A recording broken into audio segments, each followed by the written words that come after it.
Welcome to the Healing Trauma Through Conscious Embodiment Summit, revealing your body's wisdom and utilizing creativity in healing. My name is Gregg Westwood, and I'm your host. My work, Depth Integration, integrates meditation, breath work, inquiry, journey work, and movement as conscious embodiment tools for healing. The purpose of this summit is to support participants who are searching for that deeper and longer lasting healing that conscious embodiment tools support.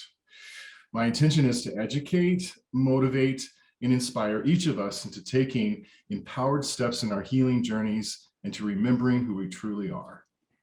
I'm so honored to introduce my next guest, Amy Weintraub.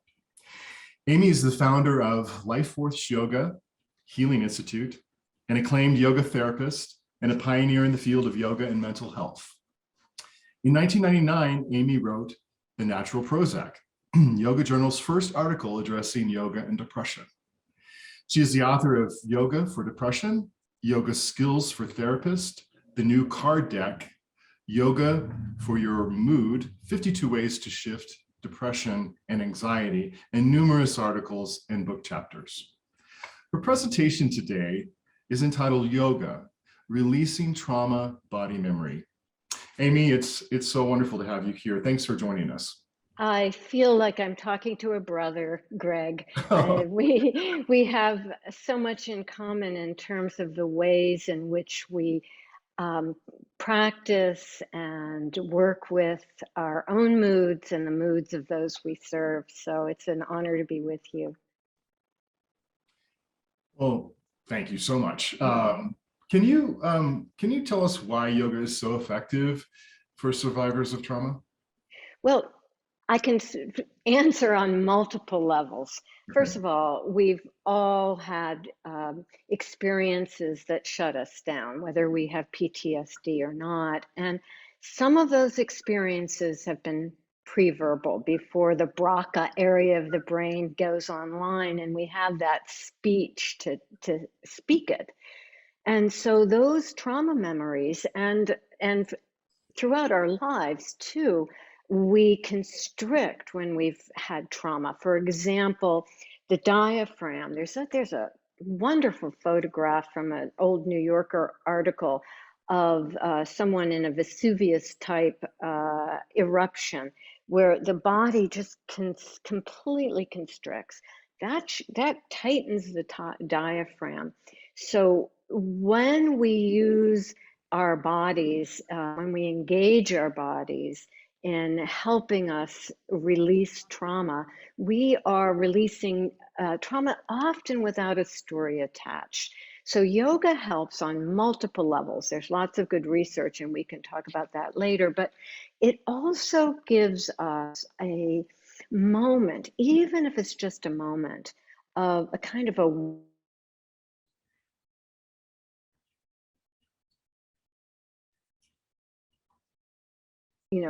that we're attached to, gives us a window through.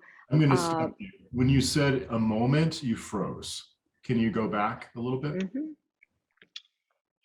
Just take your time. Yeah. I'll figure it out. Yeah, I'm so sorry. It's okay. Yoga gives us a moment, a practice gives us a moment or a window through whatever mood is visiting, whatever story we're telling ourselves about our lives. In that moment, we are in a place of wholeness where everything that's happened to us just isn't there. We're in that place of wholeness that's unsullied by whatever traumas we've experienced. And we have this sense of, yes, I do have that wholeness within me, that unsullied place. And from that place, as we practice more, that window grows a little bit wider and wider until we are in a place where we can observe what arises without reacting to it, because we're less constricted. So as we do the asanas, and a lot of times what I'm teaching is extremely accessible. It's sort of yoga for your mood. So not everybody uses a yoga mat and gets up on it. And in fact, many of the life force yoga practitioners whom I've trained are psychotherapists, and they integrated into mental health treatment.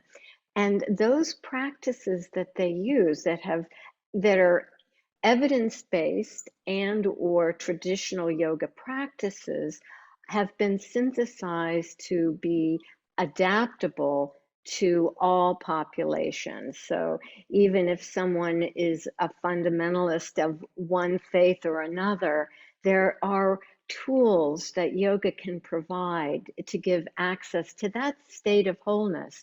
So no matter what you believe, if you believe in Christ Jesus or Hashem or, or Allah, you are opening the channel to connect to a deeper self with a capital S, whether it's a deity or whether it's that sense of wholeness that is your own true nature. So yoga gives us a whole toolbox of practices to do that. There's so many schools of yoga. Is there a particular one that you recommend? Well, I would say look at the practices. Do they include breathing practices, pranayama in Sanskrit?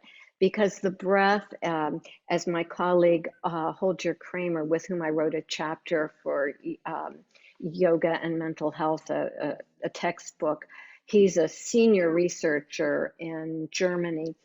And he's probably done more studies than anyone else, except for perhaps Shirley Tellis.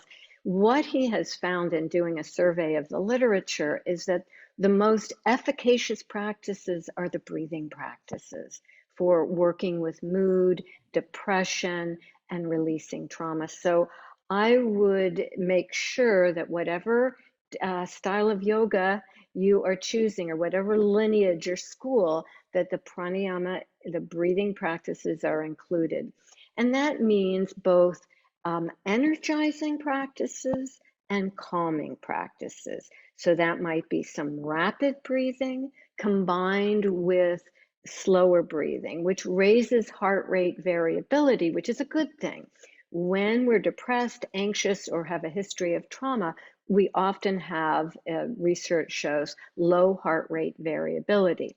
So when we raise the heart rate variability, it simply means we're able to naturally flow from sympathetic, which is the fight or flight, which we need to move through our day, but not in excess, to parasympathetic, that rest and digest. So we're going naturally from a state of arousal, not hyperarousal, to a state of soothing, calm, social engagement. And so we do both sets of practices, and there are contraindications for some of the more energizing, belly pumping, Kriya practices, but we do some actual fast practices that meet that anxious state. And then we do a body scan or body sensing to bring us into balance, and then we ground. And I can, as we have time, I'll demonstrate what I'm talking about. And so if the school of yoga has pranayama and has, I also am a strong advocate for sound, mantra. And that does not necessarily mean prayers to deities. In the Life Force Yoga tradition, we use bija mantras, which are seed sounds for the chakras that either energize or soothe or calm, or other mantras that are about the heart or about light, but that are not specific to deities, so that they're more appropriate in a secular setting, a healthcare setting. So there are a number. There's Kripalu yoga. There's there are many. There's the lineage of Desikachar, Vini yoga. Many good practices that include mantra, that include breathing practices, and some form of meditation. I like to say in Life Force Yoga, we give the mind a bone, because we know that when we've had a history of trauma, there can be a lot of rumination, a lot of negative self-talk. And if we're simply beginning with mindfulness practices, which I love and I practice myself, but if we begin there without anchoring the mind, without giving the mind a bone, sometimes we can spiral into a darker place. Now, eventually, we're building the muscle of mindfulness so that we are more resilient and we are more established in that witness state of consciousness. But as beginning meditators with a history of trauma, I highly recommend practices first that give the mind a bone. And that can include pranayama, mudra, mantra, and ways in which we quiet the mind, we still the mind, and then allow mindfulness to arise. Whether we have a mantra-based practice for our meditation, or we're watching the breath in the belly or at the tip of the nostrils, as is typically taught in mindfulness practice or insight meditation. So it's those practices that include some form of relaxation, yoga nidra, meditation, pranayama. So it's not just asana. Movement is important. We want to release. We want to shake out what is constricting us. And often I start with dancing to Krishna Das and shaking and jumping and bouncing and then allowing the eyes to close and sensing the body.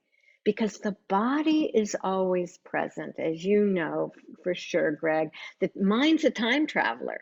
Right. So when we can bring our awareness into the sensations that we're feeling in our palms, our fingertips, our faces, our feet, we are the presence we seek. It is that window through whatever mood is visiting, through whatever story has been typing its way through our minds. No, that's beautiful that you often start with movement, and because especially for people that don't have much body awareness, it would help them access those sensations. Right, exactly. So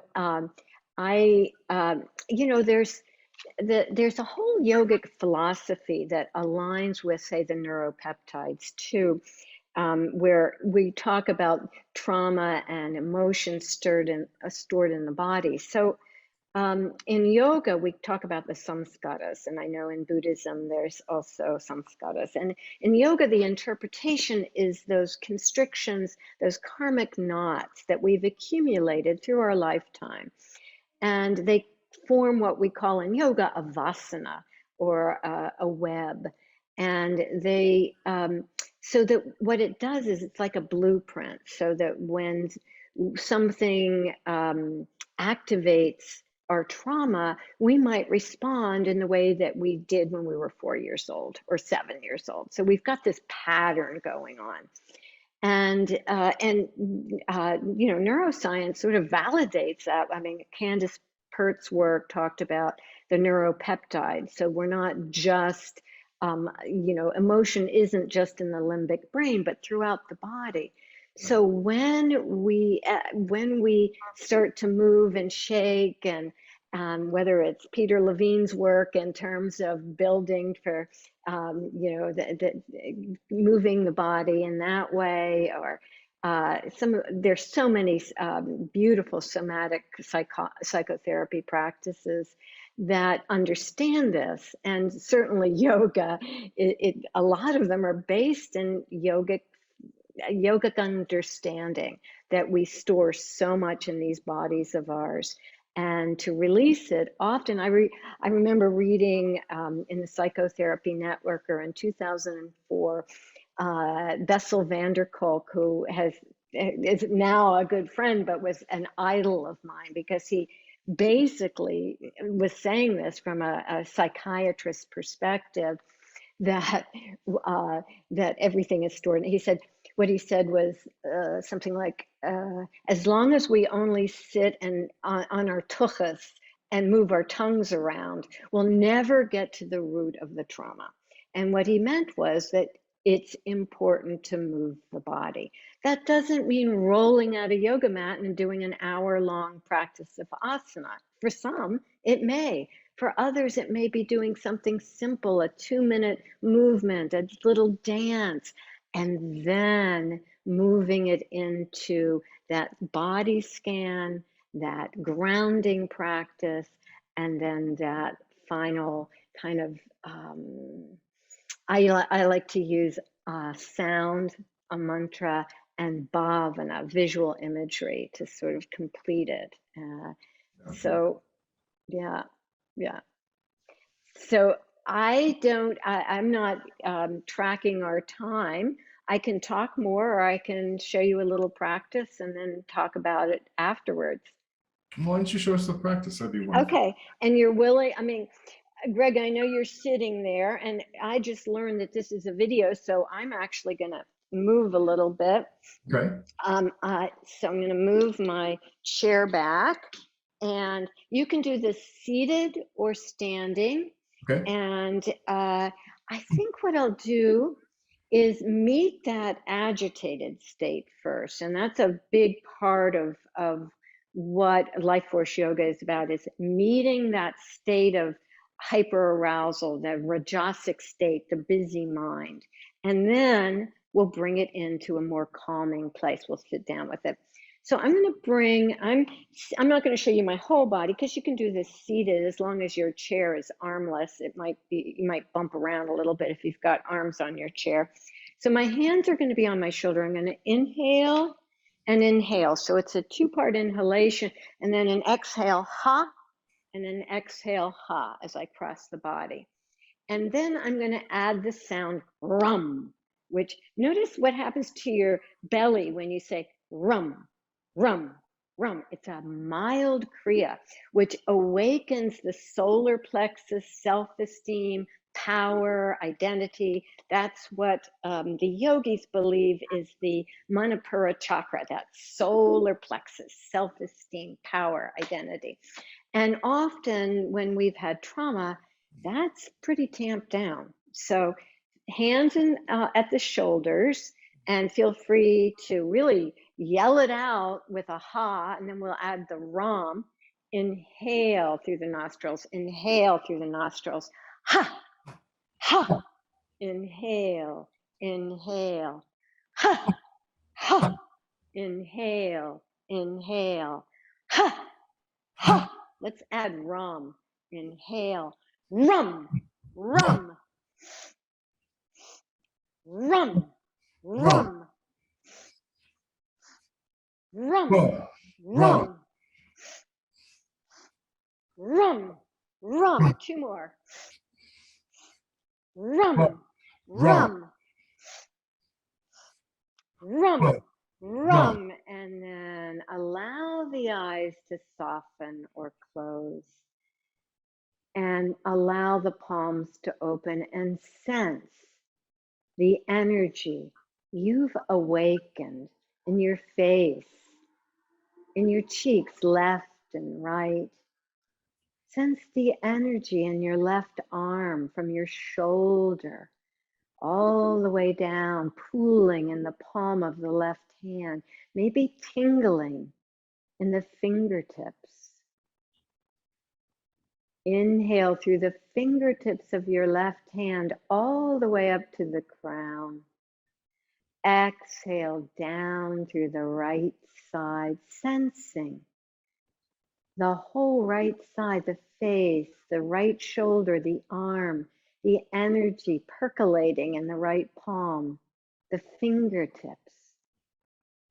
The body is always present.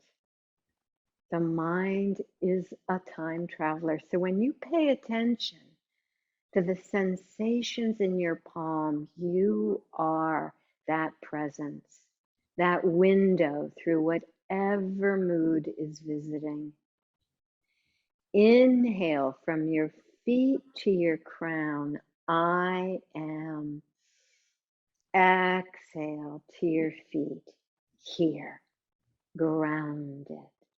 And if you're sitting down, inhale from your seat to your crown, I am. Exhale to your seat, here, grounded, ready. And then very slowly allow your eyes to flutter open and notice. Perhaps there's a sense of a little more energy around the body. Just notice. I don't know if you want to say what you're feeling, perhaps Gregg, because I think you did the practice with me. I'm still feeling a lot of tingling and a really strong light around my face. Yeah. And warmth in my belly. Warmth in your belly. So it's a way of, when we do practices like this, and it's hard to get in, so we're sort of not in the speech side of our brain. It's hard to, sometimes it's hard to articulate, but when we do practices like this, what we're doing is we are stimulating sympathetic activity with this. You know, we're actually meeting someone's high level of energy. Then we begin to ground it with the body sensing. And then so body sensing, and then we ground it with that breath at the end. Inhale from seat to crown, I am. Exhale to your seat, here. I'm going to do a couple other little things, if that's okay. These are all in the my new card deck, Yoga for Your Mood, that Sounds True just brought out. 52 practices. So, and they're designed to meet either that sort of revved up energy or that tamasic energy, that slow, lethargic energy, which could be depression. It just might be low energy. So, so these practices are designed to sort of be both, to kind of activate and calm. So heart rate variability, and raising heart rate variability is a signal that we are coming out of trauma. There are a couple of good studies I'll mention, and then we'll go back to a couple of other practices. And there are a couple of practices. There is one study that compared DBT which is a form of psychotherapy that does include mindfulness, with yoga for survivors of trauma. And in the 8-week session, those who did yoga, and they all started with the same amount of symptoms on the CAPS, which is a measure of trauma. Those who did yoga practice had fewer symptoms of PTSD and higher heart rate variability than those who simply did the psychotherapy through DBT, which DBT is a great modality. But when you add the body and the breath, you're enhancing that effect. There are a number of other studies, but I just wanted to mention that one. So, so I'm gonna, if we can go on, unless you have a question, I'll go on and lead another practice. Sure. So that one that we just did is kind of a clearing of the space, a releasing of, you know, because we got up, we moved around, or I did. I don't know, you. So, so another practice is that can be done mostly seated, is to use an image. And I never give someone an image because I really want to enhance someone's sense of their own agency and finding an image that works for them. So let's say that we are activated, and we're, I don't like the word triggered, but you know what I mean. We're activated by something is really irritating us or upsetting us, or we're even reminded on some level that may not even be mind. It may be a visceral sense of reliving something. So there's a practice that I like that is using imagery. So I would suggest, and it always helps, you don't have to do this, but it always helps to find an image with eyes closed. So I invite you to close your eyes, but you don't have to. Finding an image that for you represents, that's soothing and serene, a calming image, maybe a place in nature or a place you can imagine, or maybe there's a being there or not, a two-legged or a four-legged or a winged being. And if nothing arises, that's okay, because you can simply think the word peace, or maybe there's a color. We're not all visual on command. I'm pretty visual, but when someone asks me to find an image, I don't always. So it's okay if you don't find an image. We're going to use that image or word several times, and it may change, and that's okay, or it may stay the same. So we're going to add to that image a gesture, kind of a mudra, and a mantra. So we'll be inhaling the arms out in front of the heart, and then we'll draw them in. This is Garuda Mudra, to the heart with the mantra Shamaya. Shh, the sound, soothing sound that every culture uses to soothe children. Shh.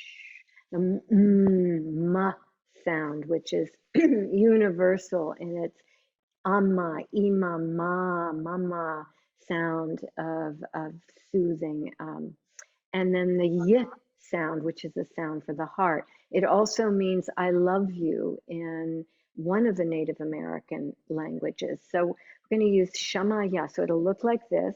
We're going to be inhaling the arms out, seeing that image or imagining the word peace, and we'll be drawing it to the heart with Shamaya.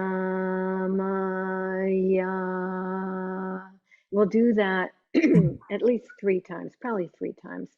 And then I'll just lead you from there. So finding that image in your heart's mind, or the word peace, or just the essence of peace for you. And then inhale your arms out in front of your heart. See the image, draw it to your heart with Shamaya.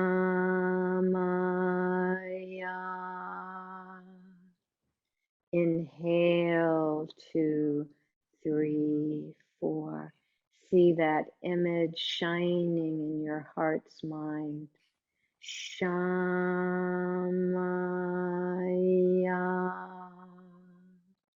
Inhale, 2, 3, 4. Embrace that image or word like you're hugging a tree. Shamaya. And give your heart a little rock. The image or the word on the altar of your heart, there whenever you need it. And in this moment, perhaps you can imagine a benevolent being, a being who says yes to you, maybe imagined, maybe a deity, maybe a grandparent, maybe someone or an imaginary figure who said yes to you. And take that yes into your heart and say it to yourself. Yes, yes, yes. And as you're ready, you can allow your eyes to flutter open. And thank you. I'm happy to talk about more of those practices or the effects of those practices, or to simply say, namaste, shalom, salam.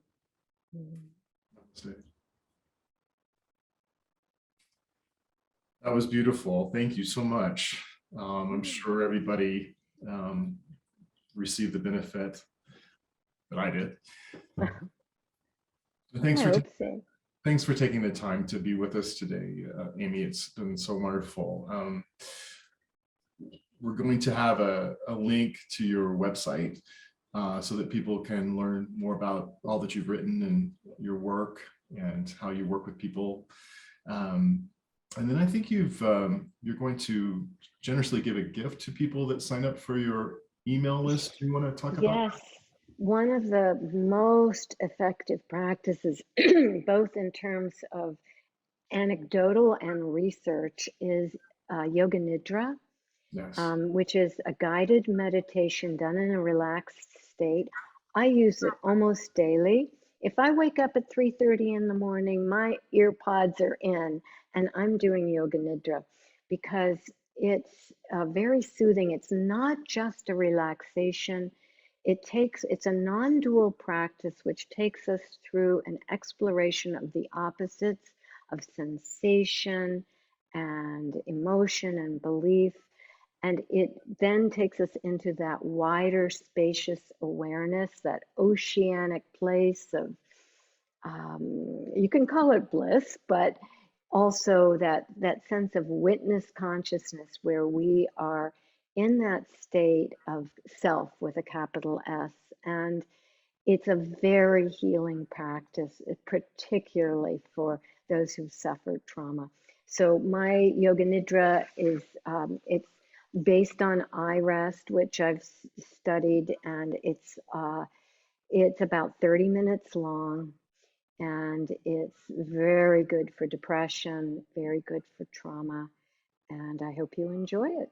The link will be, the link will be in. We'll have it in there, yeah. Yeah.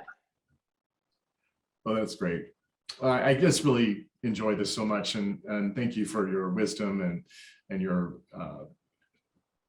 participation and your demonstration of these powerful tools for people. I know everybody benefited so much from this today, and your beautiful energy too. So. Oh, thank you, Greg. It's been a pleasure. So. Okay, thanks again. So thanks for watching the Healing Trauma Through Conscious Embodiment Summit. I hope that you'll tune in to all the amazing presenters here and have a great day. Bye.